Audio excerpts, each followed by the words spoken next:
Sir Aishwarya అని ఒక serial నటి తన భర్తను వేధించిందని చెప్పేసి ఆ భర్త మీడియా ముందుకు వచ్చి చెప్పడం చూస్తున్నాము. ఈ ఇష్యూలో ఏం జరిగింది, అసలు ఎందుకు వేధించింది, అసలు మీ ఒపీనియన్స్? ఈ అమ్మాయి పేరు అడ్డాల ఐశ్వర్య. తను జీటీవీ, మా టీవీ, ఈటీవీ, జెమినీ ఈ ఛానల్స్లో సీరియల్స్లో యాక్ట్ చేస్తుంది. ముఖ్యంగా అమ్మాయి గారు పలికే బంగారమాయే, అలవైకుంఠపురం, అత్తారింటికి దారేది ఈ సీరియల్లో నటిస్తుందని చెప్తున్నారు. సో ఈ అమ్మాయికి పిన్నింటి శ్యామ్ కుమార్ అనే వైజాగ్, వీళ్ళిద్దరిది కూడా వైజాగే, పిన్నింటి శ్యామ్ కుమార్ అనే అబ్బాయికి అరేంజ్డ్ మ్యారేజ్. ఇది 2023 సెప్టెంబర్ 6న జరిగింది. ఒక మధ్యవర్తి ద్వారా సంబంధం వస్తే ఈ పిన్నింటి శ్యామ్ కుమార్ వాళ్ళ అమ్మ నాన్న ఆ అమ్మాయిని చూడడానికి వెళ్ళారు. అప్పుడు వాళ్ళు అమ్మాయి నచ్చింది వీళ్ళందరికీ. సో అబ్బాయి కూడా వాళ్ళకి నచ్చాడు. బట్ వాళ్ళేమో కట్నమో అవన్నీ వీళ్ళేమంటే వీళ్ళు ఓకే మనకి అమ్మాయి నచ్చింది కదా కట్నం వద్దులే అనుకొని వీళ్ళే పెళ్లి చేసి తెచ్చుకున్నారు. దాని తర్వాత ఒక 10 రోజుల్లో ఎంత ఆడ ఉండింది. దాని తర్వాత హైదరాబాద్ వెళ్ళిపోదాం, నేను అక్కడ నాకు షూట్లో ఉంటాయని చెప్పి భర్తను తీసుకొని ఇక్కడ వచ్చి ఇల్లు తీసుకుంది. తమ్ముడు కూడా ఉన్నాడు. సో అలా కొద్ది రోజుల తర్వాత వాళ్ళు ఒక పార్టీకి పోయారు. అంతకుముందు ఏంటంటే ఈ అమ్మాయిని గురించి విచారించినప్పుడు వాళ్ళ అమ్మ నాన్న మా అమ్మాయి చాలా మంచిది, అమ్మాయికి మిగతా అమ్మాయిలాగా తాగుడు కానీ అది అలవాటు లేదు, ఎవరితో కూడా తన పని ఏదో తను చూసుకెళ్తుంది ఇలాగ చెప్పారు అని చెప్తున్నాడు. సో దాని తర్వాత ఒక ఫంక్షన్కి వెళ్తే అమ్మాయి అక్కడ మందు కొట్టింది. అదేంటి నువ్వు మందు కొట్టినన్నావు కానీ ఇక్కడ ఇదంతా కామనే అని చెప్పింది కేర్లెస్గా. తర్వాత ఒకరోజు నేను ఇంటికి వెళ్ళేసరికి మందు తాగుతుంది. ఇలాగా 2-3 సార్లు చూశాను. తర్వాత ఒకరోజు నేను నా వస్తువులు ఏవో ఉంటే దాన్ని తీసుకోవడానికి బీరువాలో చూస్తే ఈ అమ్మాయి వేరే అబ్బాయి కరణం రమేష్ అని ఒక రియల్టర్, ఆ అబ్బాయితో ఫోటోలు దిగిన, చాలా క్లోజ్గా దిగిన ఫోటోలు చూశాను. అడిగితే అది మా ఫ్రెండ్ తప్పేముందనింది. దాని తర్వాత ఒకరోజు నేను ఇంటికి వెళ్ళేసరికి వాళ్ళిద్దరు ఉన్నారు, ఈ కర్ణం రమేష్ అమ్మాయి క్లోజ్గా ఉన్నారు. నన్ను చూసి ఆ అమ్మాయి లోపలికి వెళ్ళి తలుపేసుకుంది, పిలిచినా రాలేదు. అతనేమో చాలా రూడ్గా బిహేవ్ చేశాడు. దాంతో నేను ఇంక మా ఇంట్లో వాళ్ళకి ఫోన్ చేసి నేను ఇక్కడికి వచ్చేసాను. వచ్చేసిన తర్వాత వాళ్ళ ఇంటికి వెళ్ళాను.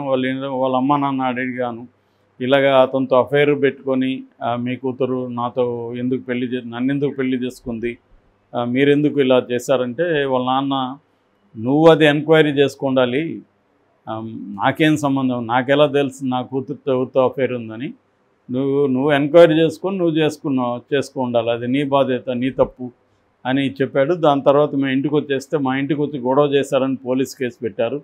ఆ అమ్మాయి కూడా హరాస్మెంట్ అని చెప్పి పోలీస్ కేసు పెట్టింది. ఆల్రెడీ నా దగ్గర అప్పటికే 25 లక్షలు అమ్మాయి తీసుకొని ఖర్చులకి అని చెప్పి రకరకాలుగా తీసుకునేసింది.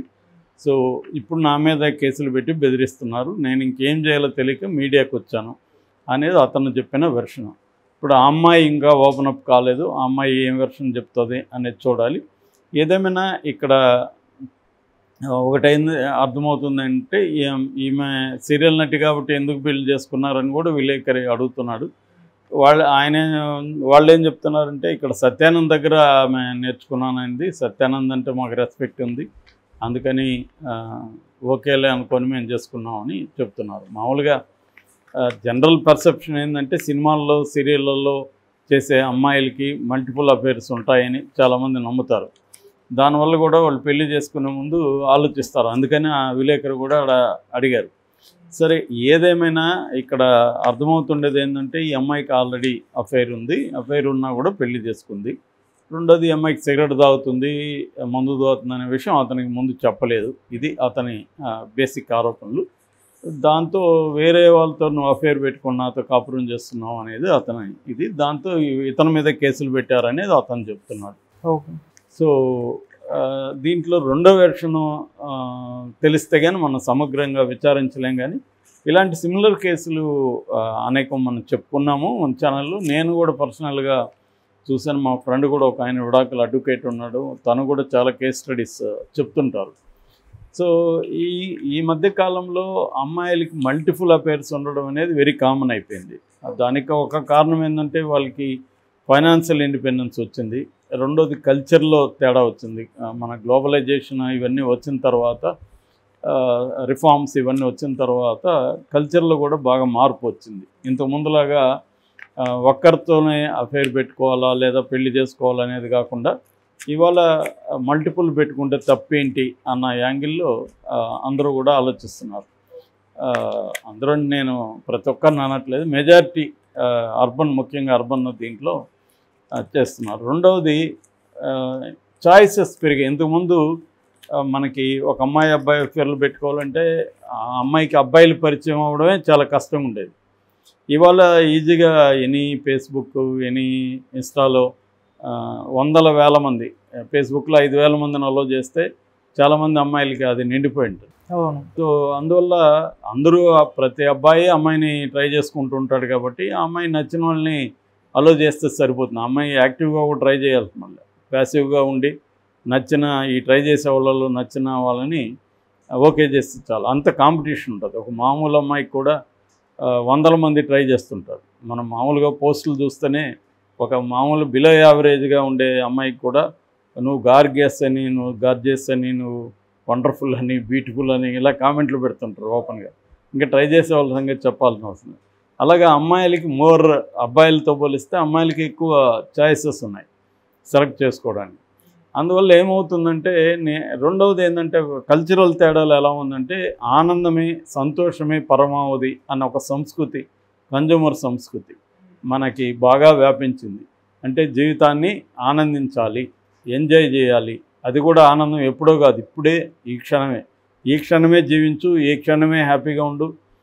నువ్వు ప్రపంచం ఏమైపోయినా పట్టించుకోవద్దు, నీ హ్యాపీనెస్సే నీకు ముఖ్యం. ఇలాంటి ఒక అనేక పుస్తకాలు కావచ్చు, కొటేషన్లు కావచ్చు, చాలామంది చెప్పే ఇది కావచ్చు, ఇవన్నీ కూడా మన లోపల మనం ఆనందంగా ఉండాలి, దానికోసం ఏదైనా పర్వాలేదు, ఏం చేసినా పర్వాలేదు అన్న ఒక కల్చర్ కూడా బాగా వ్యాపించింది. వీటన్నిటి వల్ల ఏమవుతున్నారంటే అమ్మాయిలు మల్టిపుల్ అఫైర్స్ అనే దానికి వెళ్తున్నారు. కానీ వాళ్ళకి పెళ్ళిళ్ళు కూడా మళ్ళీ చేసుకోవాల్సిన అవసరం ఏర్పడుతుంది. చేసుకున్నాక కానీ చేసుకోకముందు కానీ అఫైర్స్ అంతా మానేసి అతనితోనే ఉందామనేది లేదు.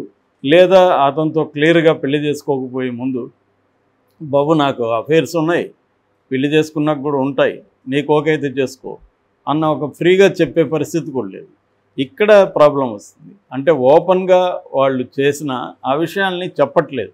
ఇందువల్ల రకరకాల ఇష్యూస్ వస్తున్నాయి. మల్టిపుల్ రిలేషన్ మధ్య ఒక్కోసారి ఈ అమ్మాయి నలుగురితో అఫైర్ ఉంటే అందులో ఎవరో ఒకరు సైకిక్గా మారచ్చు, ఎవరికో ఒకరికి మిగతా రిలేషన్షిప్స్ తెలియకుండా ఇవాళ ఉండవు. అది కూడా టెక్నాలజీ డెవలప్ అయిపోయినాక అఫైర్స్ అనేది దాచిపెట్టడం కూడా వెరీ డిఫికల్ట్. అందుకని ఏంటంటే ఓపెన్గా ఉండే కల్చర్ని పెంచుకోవాలి. అమ్మాయిలైనా అబ్బాయిలైనా నాకు ఈ అఫైర్స్ ఉన్నాయి, నీకు ఓకే అయితే నాతో ఉండు, లేకపోతే లేదని చెప్పగలగాలి. అట్లా చెప్పలేనప్పుడు ఆ రిలేషన్షిప్లోకి వెళ్ళకూడదు. వెళ్ళినప్పుడు ఖచ్చితంగా అది గొడవలకు దారితీస్తుంది, ఏదో ఒక రప్చర్ అయితే అవుతుంది జీవితం. ఈ క్లారిటీ లేకపోవడం అనేది ప్రధానంగా అమ్మాయిలు అబ్బాయిలో ఉంది. నేను ఎక్కువ చూసిన నా పర్సనల్ అనుభవంలో కూడా అమ్మాయిలు చాలామంది మల్టిపుల్ అఫైర్స్ పెట్టుకుంటున్నారు. పెళ్ళైనా కూడా ఆ మధ్య అయితే మరీ దారుణం. ఫస్ట్ నైట్లోనే అమ్మాయికి పెళ్ళయింది, ఫస్ట్ నైట్ అవ్వాలి, ఈ అమ్మాయి వెళ్ళి ఫోన్లు మాట్లాడుతుంది, అర్ధరాత్రి వరకు మాట్లాడుతుంది. అతను ఎవరు అని అతనికి చికాకు వచ్చి 2-3 సార్లు అడిగినా కూడా వస్తానని చెప్పి మాట్లాడుతున్నాను. ఎవరంటే నా బాయ్ ఫ్రెండ్ అని చెప్పింది. అదే నీ బాయ్ ఫ్రెండ్ ఉంటే నన్ను ఎందుకు పెళ్లి చేసుకున్నావు అంటే మా ఇంట్లో వాళ్ళ కోసం చేసుకున్నాను. Very first night they broke up అనమాట, విడిపోయారు. అట్లాగే ఇంకొక అమ్మాయి కేసు, అమ్మాయి ఇట్లాగే మల్టిపుల్ అఫైర్స్ ఉన్నాయని హస్బెండ్ ఇతను టెక్కి గూగుల్ హిస్టరీ ఎందుకో డౌట్ వచ్చి గూగుల్ హిస్టరీ చూస్తే అమ్మాయి అనేక సార్లు ఓఏ రూమ్స్ కూడా అమ్మాయి బుక్ చేసింది. సో ఏంటిదని అడిగితే నాకు అఫైర్లు ఉంటాయి, తప్పేముంది అనేది అమ్మాయి ఎప్పుడు మాట్లాడింది. ఇతను నేను విడిపోతానంటే అమ్మాయి మీద అబ్బాయి మీద డొమెస్టిక్ వైలెన్స్ కేసు పెట్టింది. మా ఫ్రెండ్ అడ్వకేట్ దానికి అటెండ్ అయ్యాడు. చివరికి మా ఫ్రెండ్ ఆ అబ్బాయికి సలహా ఇచ్చాడు, ఒరే బాబు డొమెస్టిక్ వైలెన్స్ అంత ఈజీగా ఉండదు, నువ్వు జైలుకి వెళ్తావు, బయట పరిష్కరించుకుంటే ఆ అమ్మాయి 25 లక్షలు డిమాండ్ చేసింది. వాళ్ళిద్దరు ఖచ్చితంగా 4 రోజులు 5 రోజులు మాత్రం కలిసి ఉన్నారు. సో 25 లక్షలు అతను అమ్మాయికి ఇచ్చి ఆ కేసు నుంచి బయటపడి విడాకులు తీసుకున్నాడు. ఇలాగా పెరుగుతున్నాయి. అంటే అమ్మాయిలకి అసర్షన్ లైఫ్లో ఉండడం, ఫైనాన్షియల్ ఇండిపెండెన్స్ ఉండడం. బట్ కల్చర్ ఇది మారుతున్నా కూడా వాల్యూ సిస్టమ్స్ ఇంకా పాతవే ఉండడం. అంటే ఓపెన్గా ఉండకపోవడం, కమ్యూనికేషన్లో క్లియర్గా ఉండకపోవడం, దానివల్ల ఈ సమస్యలు పెరుగుతున్నాయి. ఇది కూడా అటువంటిదే. ఇది కూడా నాకు తెలిసి వీళ్ళిద్దరు మళ్ళీ కాంప్రమైజ్ అయ్యో విడిపోతారు ఖచ్చితంగా. వాళ్ళ ఫ్యామిలీ వాళ్ళు అందరూ మాట్లాడేది చూస్తున్నాను నేను. అనేక మంది అబ్బాయిలు అమ్మాయిల్ని టార్చర్ చేస్తున్నారు, అమ్మాయిలు కూడా అబ్బాయిల్ని కొంతమందిని టార్చర్ చేస్తున్నారు. ఇది సీరియల్ నటి కాబట్టి ఇది పాపులర్ అయింది. మామూలుగా అయితే ఇది పెద్దగా పాపులర్ అయ్యేది కాదు. ఈ అమ్మాయి ఒక సీరియల్ నటి కాబట్టి అయింది. ఇవన్నీ వెరీ కామన్ అవుతున్నాయి. సినిమాల్లో కూడా ఈ మధ్య దీన్ని రిఫ్లెక్ట్ చేస్తున్నాడు. ఓ బేబీ లాంటి సినిమాలు వచ్చాయి. నిజానికి ఇవన్నీ మగవాళ్ళు ఎప్పటి నుంచో చేస్తున్నారు. మల్టిపుల్ రిలేషన్స్ అనేవి మగవాళ్ళు ఎప్పటి నుంచో చేస్తున్నారు. అప్పుడు అవి నడిచేవి. ఇవాళ మగవాళ్ళు చేసినా నడవదు, అమ్మాయిలు చేసినా కూడా నడవదు, ఘర్షణలకి దారితీస్తుంది.